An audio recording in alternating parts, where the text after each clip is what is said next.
రోజా suspension పై AP assembly speaker Kodela మాట్లాడుతున్నారు. ఇప్పుడు live చూద్దాం. నిషిద్ధం జామర్స్ పెట్టి సిగ్నల్స్ రాకుండా తీసాం కాబట్టి వాడడానికి అవకాశం లేదు. కానీ సీడీలు సెల్ ఫోన్స్ కానీ ఐప్యాడ్స్ కానీ వాటికి ఫోటో క్యాప్చర్ చేసే అవకాశం ఉంది. వాటి ద్వారా వ్యాఖ్యలు కూడా క్యాప్చర్ చేసే అవకాశం ఉంది. ఇదేమైనా చేశారా ఏమైందో తెలీదు. నేనైతే మా సెక్రటరీకి హీఈస్ హియర్, నేను చెప్పేంత వరకు ఎవరికి ఏమి ఇవ్వడానికి వీల్లేదు, that goes against the rules of the house అని చెప్పి నేను చెప్పాను. కానీ జరిగింది ఇది. దీని మీద నా మీద ఆరోపణ చేస్తున్నారు ఎందుకు వెళ్ళినాయని చెప్పి. నేను చెప్పేది ఒకటే, వెళ్ళడం దురదృష్టం, ఎలా వెళ్ళిందో ఎంక్వైరీ చేయాల్సిన అవసరం ఉంది. ఈ నేపథ్యంలో నిన్న సీడీలు అడిగిన తర్వాత సీడీలు ఇచ్చాను. సీడీలు ఇచ్చిన తర్వాత తెలుగుదేశం వాళ్ళు తీసుకున్నారు, వైఎస్ఆర్ తీసుకున్నారు, బీజేపీ తీసుకున్నారు, వెళ్ళారు. వైఎస్ఆర్ పార్టీ వాళ్ళు ఈ లిమిటెడ్గా జరిగినటువంటి వెల్లులో గలాటాకు సంబంధించి కాకుండా టోటల్ ప్రొసీడింగ్స్ ఇవ్వమన్నారు. ఒకసారి ఇవ్వాలనుకున్నప్పుడు లిమిటెడ్గా ఇవ్వడానికి వీలేదు, మొత్తం టోటల్ ప్రొసీడింగ్స్ ఇవ్వమని చెప్పాను. 18th డే జరిగినట్టు ప్రొసీడింగ్స్ మొత్తం ఇవ్వమన్నారు, మొత్తం ఇచ్చాం. ఇచ్చిన తర్వాత ఆల్ పార్టీస్కి ఈ యొక్క సీడీలు స్క్రిప్ట్ ఇవ్వలేదు, సీడీలు ఇచ్చాం. ఆ సీడీలని రహస్యంగా ఉంచుకుంటారా, వాళ్ళ లవ్ పార్టీలో చూసుకుంటారా, చర్చించుకుంటారా, బహిరంగం చేస్తారా, వాళ్ళ ఇష్టం. ఒకసారి నా పర్మిషన్ తోటి బయటికి వెళ్ళిన తర్వాత వెళ్ళడం వాళ్ళు ఏం చేసుకుంటారని సభ్యుల ఇష్టం, పార్టీల ఇష్టం. ఒక కామెంట్ నిన్న కాలం శ్రీనివాస్ గారు చీఫ్ విప్గా ఉండి స్పీకర్ గారు నన్ను బహిర్గతం చేయమని పర్మిషన్ ఇచ్చారు అని. ఇది మరి ఏ ఉద్దేశంతో అన్నారో కానీ నేను ఎవరికి ఇచ్చిన సీడీలు బహిర్గతం చేయొద్దని చెప్పలేదు, చేయమని చెప్పలేదు. Because that is the right of the member.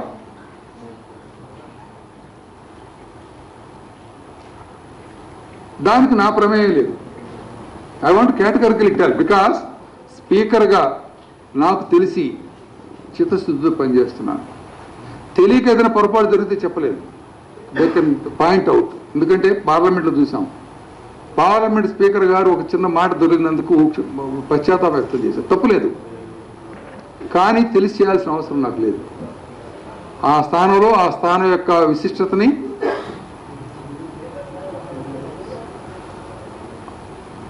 బాధ్యతాయుతంగా మనం చేయాల్సిందే కానీ వేరే రకం చేయాల్సింది నాకు లేదు. బికాస్ 35 yearsలో నేను చూసినటువంటిది, నేర్చుకున్నటువంటిది, దాన్ని వైలేట్ చేసే ప్రసక్తే లేదు. ఆ ఇష్యూ రాదు నాకు.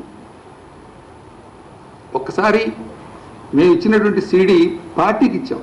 పార్టీ ఫ్లోర్ లీడర్స్కి సంబంధించి లీడర్ వస్తే లీడర్ వచ్చారు, లేకపోతే వాళ్ళు రిప్రజెంటేటివ్ వస్తే వాళ్ళు రిప్రజెంటేటివ్ వచ్చారు, వాళ్ళకి ఇచ్చాం.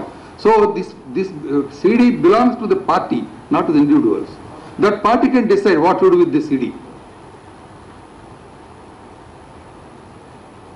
లాస్ట్ది ఏంటంటే నా మీద నో కాన్ఫిడెన్స్ పెట్టారు.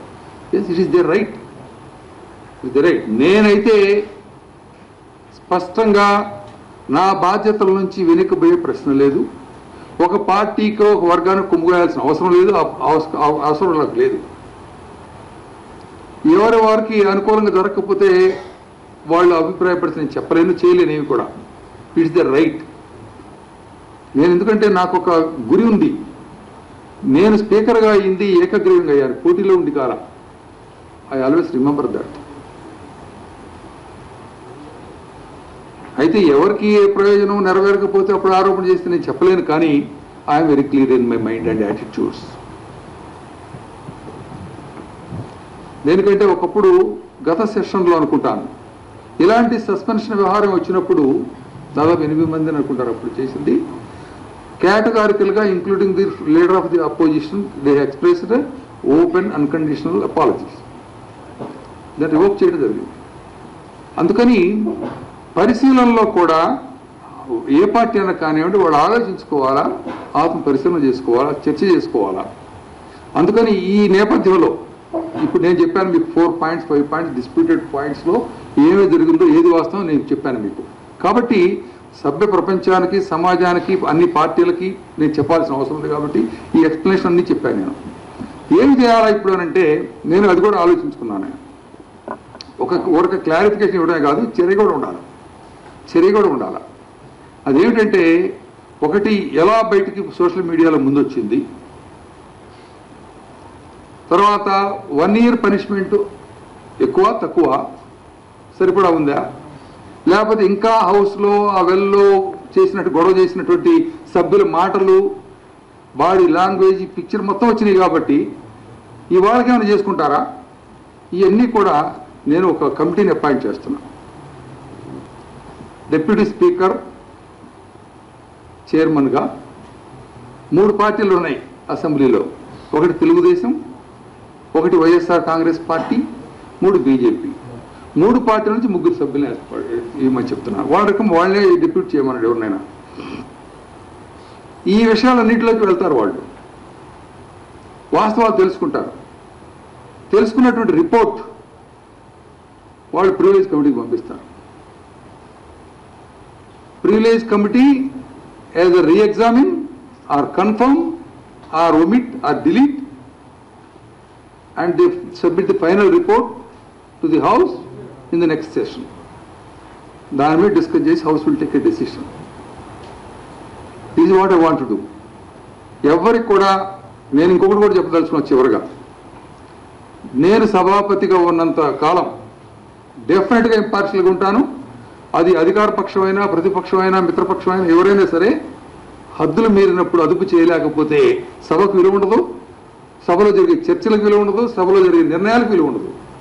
That's not I'm clear. అయితే ఒక్కసారే పిడుగుమాలాగా కాకుండా మేము అప్పీల్ చేస్తాం, వారిస్తాం, హెచ్చరిస్తాం, బతిలాడతాం. తప్పనప్పుడు హౌస్ ప్రయోజనాలు దెబ్బతింటున్నాయి, హౌస్ ద్వారా నెరవేరాల్సినటువంటి ప్రజా ప్రయోజనాలు దెబ్బతింటున్నాయి అన్నప్పుడు మాత్రం తప్పకుండా చర్య తీసుకోవాల్సిన అవసరం ఉంది. తప్పకుండా తీసుకుంటాను. బికాస్ నేను ఎవరికి అనుకూలం కాదు, ఎవరికి వ్యతిరేకం కూడా కాదు.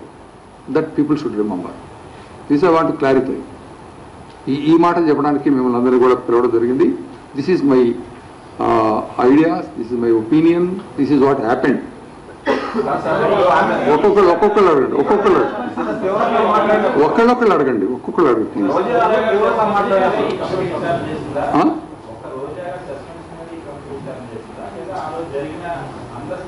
నేను చెప్పాను కదా మీకు, అన్నిటి మీద చేస్తుంది. లీక్ మీద చేస్తుంది, సస్పెన్షన్ పీరియడ్ మీద చేస్తుంది, మిగతా మెంబర్స్ యొక్క బిహేవియర్ మీద చేస్తుంది.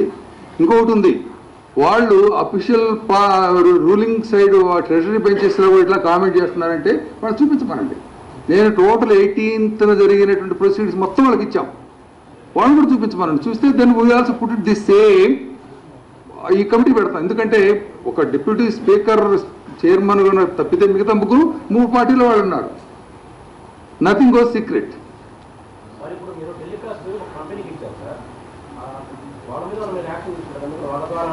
నేను చెప్పేది నేనే ఇచ్చిందే కాదు, నేను రాకముందు నుంచి ఉంది. నేను ఇందులో టర్మ్స్ ఆఫ్ రెఫరెన్స్లో అది కూడా ఉంటుంది. ఎవరు కూడా ఎట్లా నేను వాళ్ళు చేశారో ఇంకొకటి చేయలేదో నో, నేను అవన్నీ కూడా వివరాల్లోకి ఇకపోతే నేను ప్రిజుడిస్ అయిపోతుంది. అలా కాకుండా ఈ committee will take care of all the things, enquiry into all the issues.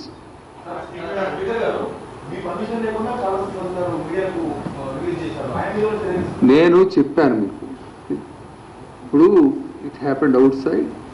Second, I have given సీడీలు నేను పార్టీకి ఇచ్చాను.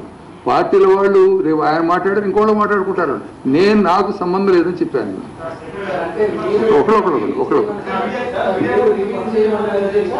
నేను చెప్పాను మీకు. ఎందుకంటే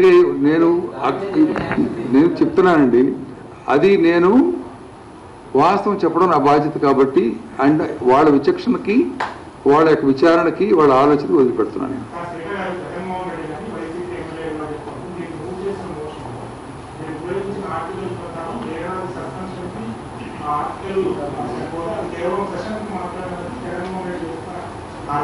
అది రూల్ 340 కింద చెప్పారు.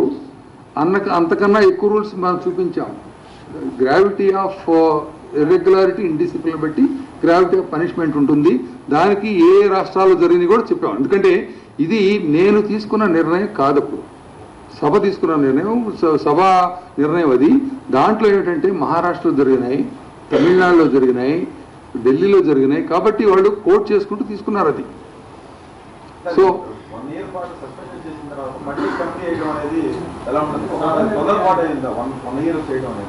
అంటే మొత్తం చేసుకుని చూడకుండా వీళ్ళ మాట ప్రపోజల్ పెట్టింది అధికార పక్షం, ఇప్పుడు టేబుల్ ఇచ్చింది ఎక్కువ మాట్లాడాలంటే వాళ్ళే. అంటే ఎక్కడ అంటే నేను చెప్పిన వాటిలో ఈ కమిటీ అనేది అనేక అంశాలు, ఇది కూడా ఒక అంశం. దీని ఒక్కదాని మీద పెట్టలా. ఈ అంశంలో కూడా మీరు గతంలో ప్రెసిడెంట్స్ ఉన్నాయి చెప్పాను మీకు, అది కూడా ఎగ్జామ్ చేస్తారు వాళ్ళు. సో వాళ్ళ డెసిషన్ మీద చర్చ సభలో నడుస్తుంది. మళ్ళా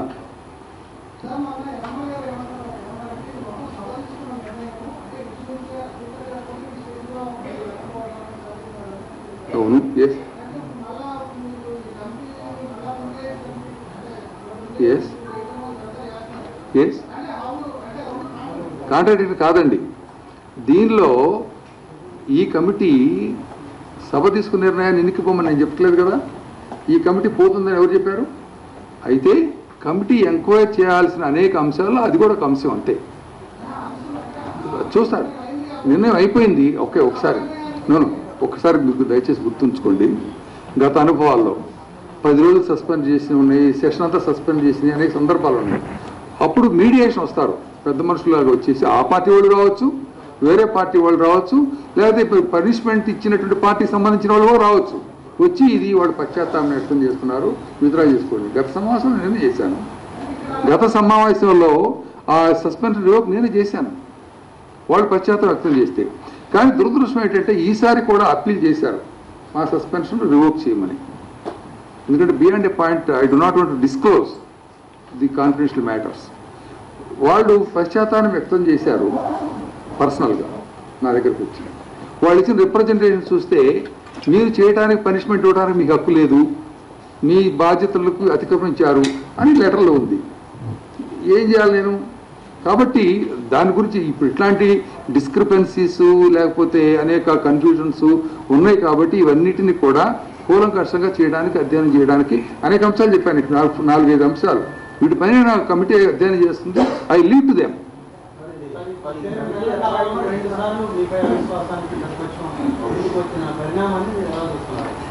నేను చెప్పాను అది వాళ్ళ హక్కు.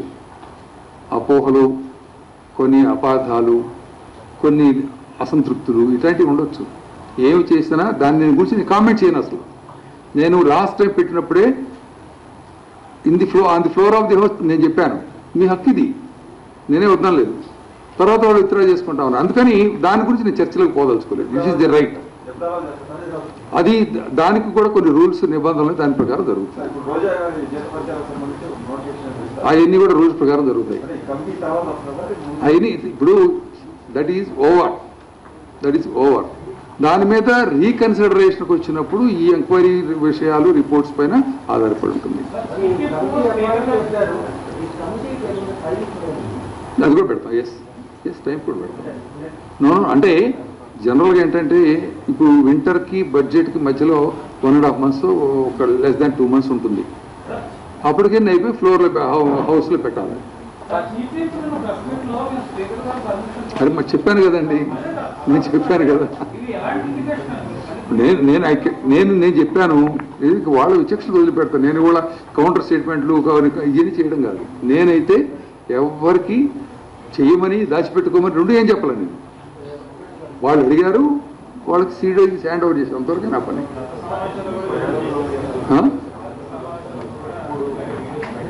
నేను చెప్తున్నాను ఇప్పుడు నాకు ఇది నాకు సీరియస్ ఇష్యూ అనిపించింది. దాని మీద నేను తీసుకున్న చర్య ఇది, నా ఆలోచన ఇది. Okay, thank you.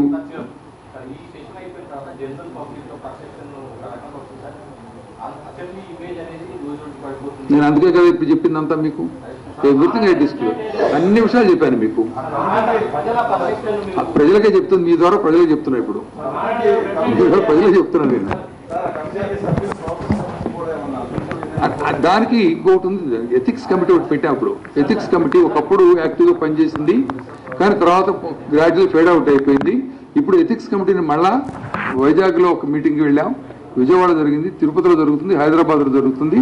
వాళ్ళ యొక్క నివేదిక కూడా హౌస్కి ఇచ్చిన తప్పదు. ఈ నివేదికతో పాటు దాన్ని కూడా చర్చించి ఇట్లాంటి భవిష్యత్తులో జరగకుండా ఏం చేయాలి దాని మీద కూడా చర్చ. సరే, ఇక అన్నీ